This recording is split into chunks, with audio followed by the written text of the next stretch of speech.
அனைவருக்கும் வணக்கம். நம்முடைய பிஆர் மேக்ஸ் அகாடமியில் அட் ப்ரெசன்ட் 3 கோர்சஸ் போயிட்டுருக்கு. UG TRB, TNPSC combined technical services 504 code, 505 code, TN SET. Online classes, live classes வரும். Live முடிந்த பின்பு ரெக்கார்டிங்லையும் பார்த்துக்கலாம். Shortcuts and tricks, previous years questions, discussions, material, test series அனைத்தும் இன்க்ளூட் ஆகும். இன்ட்ரெஸ்டடாக இருக்கிறவங்க காண்டாக்ட் பண்ணுங்கள். தேங்க்யூ. ப்ரீவியஸ் இயர்ஸில் கேட்டிருந்த ஒரு கொஷின் தான். கொஷின் நம்பர் 7, BXY ஒரு ரெக்ரெஷன் கோஎஃபிஷியன்ட்டோட வேல்யூ 2.5 கொடுத்துருக்குறாங்க. இன்னொரு ரெக்ரெஷன் கோஎஃபிஷியன்ட் BYXோட வேல்யூ என்னவாக இருக்க முடியும், அந்த பாசிபிள் வேல்யூ என்னன்னு கேட்டிருக்காங்க. ஒரு ரெக்ரெஷன் கோஎஃபிஷியன்ட் கிரேட்டர் தென் 1னா இன்னொன்று லெஸ் தென் 1. ஸோ கண்டிப்பாக ஆப்ஷன் டி தான் வரும்.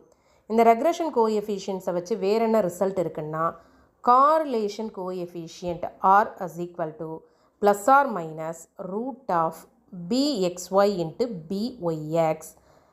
இந்த BXY பாசிட்டிவாக இருந்தால் BYXும் பாசிட்டிவாக இருக்கும். BXY நெகட்டிவாக இருந்தால் BYXும் நெகட்டிவாக இருக்கும். ரெண்டுமே சேம் சைனில் தான் இருக்கும். ஸோ இதை ப்ராடக்ட் பண்ணும்போது வர ஆன்சர் பாசிட்டிவாக இருக்கும். அதை ரூட்குள்ளே போட்டு நம்ம கேல்குலேட் பண்ணுவோம். ப்ளஸ் ஆர் மைனஸ் இருக்கும்.